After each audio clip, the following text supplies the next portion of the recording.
2030 report অনুযায়ী আজ আমরা জানব মাত্র 4 বছরের মধ্যে অর্থাৎ 2030 সাল নাগাদ প্রযুক্তি, চিকিৎসা বিজ্ঞান আর মহাকাশ যাত্রা কিভাবে আমাদের দৈনন্দিন জীবনকে একেবারে উল্টে পাল্টে দিতে যাচ্ছে। তো প্রথমত, যাতায়াত ব্যবস্থায় আসছে এক অভাবনীয় পরিবর্তন। শুনলে অবাক হবেন, জার্মানিতে জীবাশ্ম জ্বালানি বা তেলের গাড়ি পুরোপুরি নিষিদ্ধ হতে যাচ্ছে।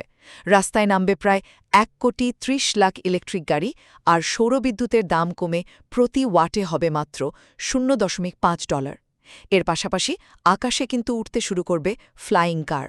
এখন প্রশ্ন হল, পরিবেশ বাঁচাতে গিয়ে আমরা আকাশে নতুন করে ট্রাফিক জ্যাম তৈরি করতে যাচ্ছি না তো? যাই হোক, যাতায়াতের এই আধুনিকায়নের পাশাপাশি আমাদের শরীর সুস্থ রাখার ক্ষেত্রেও আসছে জাদুকরী পরিবর্তন। দ্বিতীয়ত, চিকিৎসা বিজ্ঞানে ঘটতে যাচ্ছে এক বিরাট বিপ্লব। পক্ষাঘাতগ্রস্ত বা প্যারালাইজড রোগীদের স্নায়ু পুনর্নির্মাণ করে তাদের আবার সচল করা সম্ভব হবে। স্টেম সেল বা দেহের মূল কোষ ব্যবহার করে ল্যাবেই তৈরি হবে কৃত্রিম রক্ত। এমনকি 3D প্রিন্টার দিয়ে মানুষের বিভিন্ন অঙ্গ বানানো যাবে। ভাবা যায়? টাইপ 2 ডায়াবেটিস সারাতে আসবে মাত্র একটি প্রোটিন ইনজেকশন, আর সব রকম ফ্লু ঠেকাতে আসবে একটি ইউনিভার্সাল ভ্যাকসিন বা সর্বজনীন টিকা। সত্যি বলতে, মানুষের শরীর যেন ভবিষ্যতের একটা আধুনিক গাড়ির মতো হয়ে যাবে, যার কোনো পার্টস নষ্ট হলে 3D প্রিন্টারে বানিয়ে সহজেই বদলে ফেলা যাবে। আর মানুষের স্বাস্থ্য যখন এত উন্নত হবে, তখন পৃথিবীতে জনসংখ্যাও তো বাড়বে, তাই না?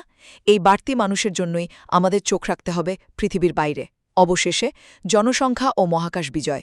2030 সালের মোট জনসংখ্যা 850 কোটিতে পৌঁছাবে, যেখানে ভারত হবে বিশ্বের সবচেয়ে জনবহুল দেশ। ঠিক এই সময় কিন্তু মানুষ মঙ্গল গ্রহে অবতরণের জন্য একদম প্রস্তুত হয়ে যাবে। পৃথিবীতে যখন তিল ধারণের জায়গা কমছে, তখন মঙ্গল গ্রহে পা রাখা কি আমাদের জন্য নিছক কোনো স্বপ্ন, নাকি মানব জাতির টিকে থাকার প্ল্যান বি? সব মিলিয়ে 2030 সালের পৃথিবী হবে যুগান্তকারী চিকিৎসা বিজ্ঞান, পরিবেশবান্ধব প্রযুক্তি আর মহাকাশচয়ের এক অভূতপূর্ব মিলন মেলা, যা আমাদের সভ্যতাকে কল্পবিজ্ঞানের চেয়েও রোমাঞ্চকর এক বাস্তবতায় পৌঁছে দেবে।